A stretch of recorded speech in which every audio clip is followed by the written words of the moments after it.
10년 전이었다면 이런 실수는 절대 보고되지 않았을 겁니다. 엔지니어들은 그저 저게 고장났군. 그냥 교체하면 되지 뭐. 하고는 하던 일을 계속했겠죠. 지금 우리는 모두가 어이쿠, 다른 항공기들에게도 같은 문제가 발생할 수 있겠는데 이후로도 발견되지 않을지 모르니까 당장 누군가에게 알려야겠어 하고 생각하는 문화를 만들고 있습니다. 그렇게 하면 작은 문제가 큰 문제로 비화하는 것을 막을 수 있으니까요. 페트너스의 정직성 덕분에 영국 공군은 조사를 통해 북해 상공의 니어미스가 1년의 과실 때문에 일어났음을 밝혀냈다. 그 자신이 왼쪽으로 경사선을 하라는 지시를 듣지 못한 것이 첫 번째였다.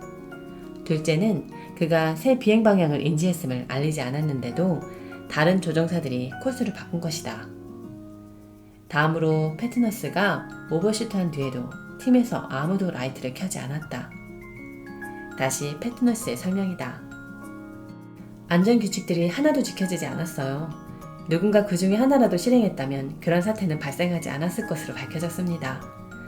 그나마 다행인 것은 이 일로 모두가 야간에 페이지 3VID를 실행하기 위한 규칙을 상기하게 된 점입니다. 다음부터는 같은 잘못을 범하지 않을 겁니다. 비행대의 다른 사람들은 이미 그의 선례를 따르고 있다. 내가 방문하기 며칠 전 한 젊은 의사가 이 몇 가지 절차가 제대로 준수되고 있지 않음을 지적했다고 한다. 그녀가 말한 것은 그리 유익한 내용은 아니었지만 보고가 긍정적으로 받아들여진 것은 처벌을 받을 수 있는 상황에서도 회피하려는 본능을 이기고 확신에 따라 용기를 내주었기 때문입니다. 20년 전이었다면 그런 문제를 제기하지 못했거나 제기했더라도 이런 말을 들었을 겁니다. 내 비행대가 형편없다고 말하는 건가? 난 치부를 드러내고 싶지 않다고. 지금 나는 그녀에게 감사를 표합니다. 전보다 더 똑똑하게 다시 시작할 기회. 직장에서든 인간관계에서든 우리들 대다수는 모든 일이 순조로운 척하며 안일하게 지내는 경향이 있다. 현상유지 편향과 유산을 남기려는 경향을 기억하라. 문제가 있음을 인정하고 자기 몫의 책임을 지는 행동은 우리를 흔들어 무사한 일의 쳇바퀴에서 벗어날 수 있게 해준다. AA 모임이 개발하여 현재 다른 많은 중독 문제 해결에 이용되고 있는 12단계 프로그램에서 1단계는 스스로 자신의 행동에 대한 통제력을 상실했음을 인정하는 것이다. 안녕하세요. 제 이름은 칼이고 현재 퀵픽스 중독자입니다.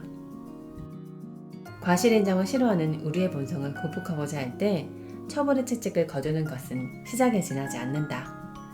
직장에서 특히 그러한데 당근을 내걸어 고백을 장려하거나 고백하는 사람에게 상을 주는 것이 도움이 된다. 엑소모빌이 그 젊은 엔지니어에게 이달의 우수사원 표창을 수여했음을 기억하라. 영국 공군에서는 비행 안정상의 사안 외에도 누구든 잘못을 고백하여 공군의 예산이 절감되는 경우 현금 보너스를 지급한다. 구호 분야에서는 개발 사업에서 저질러진 실수를 공유하는 단체가 우수 실패상을 받게 된다. 온라인 임금 회계사인 슈퍼페어롤의 경우 직원들이 최우수 실수상 후보로 자신을 추천한다.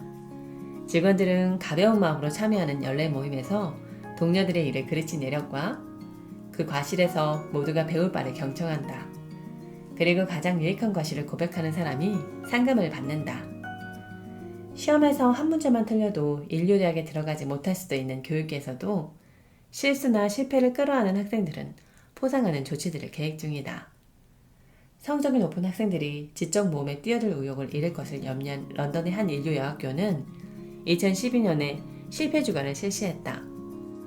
윈블던 고등학교의 학생들은 교사들과 부모들이 거두는 여러 워크숍과 개별 지도 등의 활동을 통해 실수의 좋은 점을 탐구했다.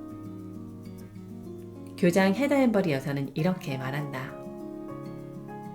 성공하는 사람들은 실패로부터 배우고 다시 일어나 나아갑니다.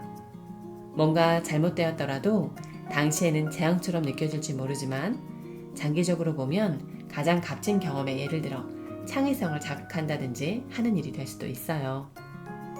실패 주간은 학교 분위기를 완전히 바꿔놓았다.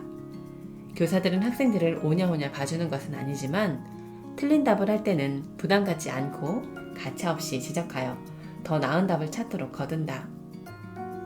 학생들도 더 큰 위험을 감수하고 수업 시간에 좀 더 과감하게 탐구 활동을 벌이며 창작 경연에 참여하는 학생 수도 늘었다. 교내 토론 동아리 회원들은 더 모험적인 주장을 개진하고 여러 경연에서 우승을 거두고 있다. 다시 햄버리의 설명이다. 실패 주간이 우리에게 주는 가장 중요한 교훈은 아마 실패를 피해야 할 대상이 아니라 배우고 개선하고 문제를 해결하는 데 필수적인 요소로서 논의하도록 해준 걸 겁니다. 만약 한 학생이 낮은 성적 때문에 속상해하면 다른 학생이 따뜻한 농담으로 기분을 풀어주거나 이런 말을 해줄 수 있을 거예요. 그래, 넌 실패했어. 하지만 그 실패에서 뭘 배울 수 있지? 라고요. 대다수 직장에 이와 같은 문화적 혁신이 절실하다. 잘못을 덮으려는 인간의 본능 때문에 살리지 못하고 흘려보낸 그 모든 교훈, 골마 터지게 내버려둔 그 모든 문제, 그로 인해 야기된 그 모든 정서장애, 허비된 그 모든 시간과 에너지와 돈을 생각해보라. 이제 그 모든 과실이 더 똑똑하게 일하도록 하려는 격려가 될 경우 당신의 직장이 얼마나 더 효율적으로 바뀔 수 있을지를 생각해보라. 당신은 대충 버텨나가는 사무실이나 공장을 혁명적으로 바꿔놓을 수 있다.